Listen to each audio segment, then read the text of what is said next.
Hey there folks, welcome to Spectrum Pulse. We talk about music, movies, art, and culture. And today we're going to be talking about the newest album from Emily Haines and the Soft Skeleton called Choir of the Mind. So I'm a little bit stunned there was as much interest from my patrons in me covering this project as there is. I mean, it's a primarily piano-driven side project of a Canadian indie pop rock singer who has never really crossed over to the States outside of her affiliation with a larger supergroup, with her last album in this side project coming out over a decade ago? Okay, let me back up here. Now for those of you who don't know, Emily Haines, she's affiliated with Broken Social Scene, but she's also the frontwoman of Metric, an indie pop rock group that had a remarkable amount of success around the turn of the decade before hitting a bit of a snag with their 2015 record Pagans in Vegas, which really did deserve a fair bit more attention than what it got, because I think that album went over a couple people's heads. I think it's a lot sharper than many people gave it credit. But it didn't produce the same sort of singles or even Canadian indie chart success, so I'm not all that surprised that Emily Haines wanted to step back towards some solo projects, especially as she already contributed to that Broken Social Scene reunion album released earlier this year. Now,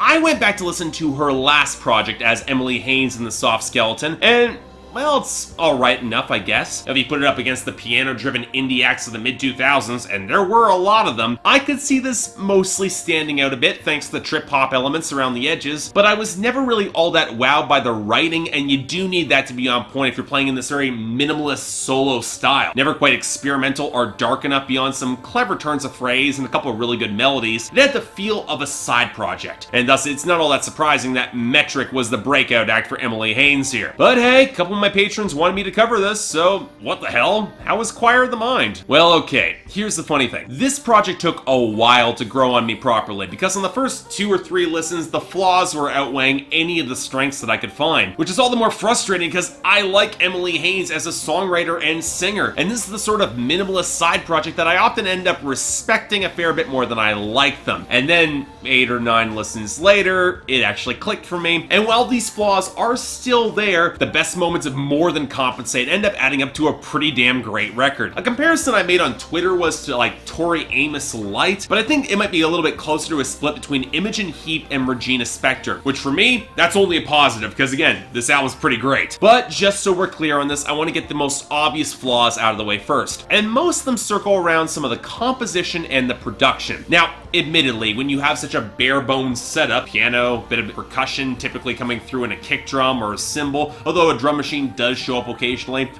a bit of acoustic accents or some thrumming bass, there just isn't that much to criticize in terms of the arrangement. But I do think the production at points can feel a little bit too polished. Oh, don't get me wrong, when it comes to Emily Haines' expressive balance between husky and clear tones, and that's not counting the gorgeous multi-tracked vocal arrangements, and we will come back to those, the clarity, it's often a boon for her. She sounds amazing on this project. But I found myself wishing that that tone of the ancient piano that she was playing felt a little bit more weathered, or that the blending picked up a little bit more texture overall in bringing in those drums. And you notice it mostly because there are a lot of songs here that run comfortably around 4.5–5 minutes. And unless your melody evolves or you bring in more instrumental layers for more of a crescendo, some songs can start to feel a little bit repetitive, especially when the writing doesn't really change up all that much either. Now, in some cases, it can be excused. Legend of the Wild Horse has a hook with a piano line that does enough interesting things to stay fresh no matter how times that I've heard it for me. Or hell, the kick drum anchoring against the misty layers of Minefield of Memory with that intricate cascading downward piano line. I like that too. But even where the guitars come in on Fatal Gift or Statuette, I find myself not quite as drawn to the hook or the overall arrangement, when it feels a little bit too meandering for its own damn good. And that's where you get cases like Strangle All Romance, or Wounded, or especially Irish Exit, where the delivery and the vocal harmonies are so beautiful, so damn good, you could easily see these songs running longer and I would have been fine with it. But overall, it contributes to a pretty impressive, if a tad too polished for my taste, set of compositions with some strong melodies and a generally misty feeling as elements they will ebb in and out against those clouds of vocals. Sometimes quite literally, like on Perfect on the Surface, where it literally sounds like someone is walking up to the song before trudging away away at the end just humming it and singing it low in the background. Now, the larger question comes in what this album's actually about, so let's talk about some of the lyrics and themes, because they are important when you're so stripped down like this. Now, the one element that I found persistently frustrating with Emily Haines' writing in comparison with many of her singer-songwriter peers is her choice of language and vocabulary. Even with metric, she might code some of the message, but the language always feels remarkably straightforward, which for me often leads to the feeling that I should get this a lot more quickly than I often do. Now, that was the big reason that I wanted to give this time to really sink in, and I am so glad I did. Because despite my personal preference for a little bit more detail and flair in the poetry, there is a core to this album, which Emily Haines has described as an exploration of feminine strength. And what I like is how she bends around the traditional archetypes in this scene. Yeah, there's vulnerability, but it shows the measured consequences of people who would exploit that, and the maturity to ground some of it. And there's inner strength, sure, but there's not hardened cynicism. A record where the repeating choruses become more of mantras in their own right, to drive away projections, both driven by society and by her own mind. Now, look, some songs, they can feel a little bit obvious in some of the writing. Fatal Gift targeting the constant strain of grinding capitalism, it's effective, but it's definitely on the nose, as is Perfect on the Surface and shattering the surface of the sit still look pretty paradigm for women to harvest something that's even more beautiful underneath it, that's a little bit more vulnerable and ragged. And while I did like the existential musings behind the title track, contextualized through a reinterpretation of Savitri, A Legend and Symbol by Sri Aurobindo, as she crystallizes what that artistic process will then mean to her, the song does kind of run long. I found Siren and the closing track R.I.P. got to the core much more effectively, chasing a sound and a connection that she might never find and a desire to be known and to be loved. And yet, even if it takes her to the brink, she has brought an audience into her life that she dearly wants to provide some vestige of satisfaction or relief. She wants to keep on giving there. And yet, this record really hits its stride when, like fellow Canadian frontwoman Mish Way on White Lung's last record Paradise, she takes feminist text and digs into the crannies here. I love the playful minimalism and sincerity behind Strangle All Romance, where she suggests the space to intensify that growing attraction with this guy, or how on both Wounded and Legend of the Wild Horse, she shows how running wild to please something or someone diminished her, which then creates the interesting paradigm where the boundaries were set around her and she ends up feeling all the stronger, more of an equal in this relationship where she will step up and want to be that warrior. Or take Nihilist Abyss, a song where she desperately wishes the feelings for someone would fade as if they had never happened, all then competing with the realization that she's wishing that love had never happened, instead of dealing with the real pain and their consequences. It's one of the reasons why Minefield and Memory clicks so well for me. It's not a song about bathing in nostalgia so much as is finding peace with the mistakes that one made in the past and accepting that minefield around you. Now granted, like with Mish Way, this also means that Emily Haines can get into some territory that's kind of uncomfortable, like on Statuette, where she highlights a guy who treats women dismissively because of his power as an artist, which on some level she's drawn to, as his presence reinforces that internal voice that he's better than her that plays in her own mind. But Emily Haines then includes Irish Exit to deliver at least a thematic resolution to that arc. She sees this guy, she feels the old attraction, but she's got enough awareness about herself and him now as the guy who brings drugs, even though nobody asked for drugs, and that she can make her graceful escape. Again, it's mature, it's lived in, it's accepting, and it's not cynical. And honestly, that emotional core, when combined with such great melodies, that's enough for me. I'll be straight with you. I was expecting just to blow through this review as an overlong, indulgent side project heavy on balladry, but what I found instead was a very meditative, frequently beautiful album where Emily Haines explores those mingled inner voices for her and finds, if not peace, at the very least some clarity for herself. And yeah, while there are moments of indulgence, this is a side project after all, they're not enough to overshadow a record with phenomenal vocal arrangements, inventive but accessible melodic progressions and production, and a lot of the writing to match. For me, solid 8 out of 10, definitely a recommendation. I know this is going to fly under the radar of entirely too many folks both in Canada and otherwise, but if you're a fan of metric or singer-songwriters like Regina Spektor or Tori Amos or Imogen Heap, you'll dig this.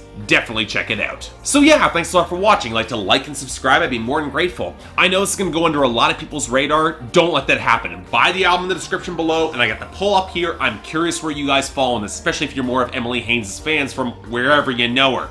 But Beyond that, if you guys want to get involved in my schedule or more support this channel, given the demonetization stuff is not going away, link to my Patreon is right over there, where 3 times a week you guys get to vote on my schedule, and once a week for the higher tier contributors, you get to add albums, movies, or the very top tier, a top 10 list, and there's one that's creeping up the schedule as we speak. More details right there, but till then, I'm Mark, you're watching Spectrum Pulse, and I'll see you next time.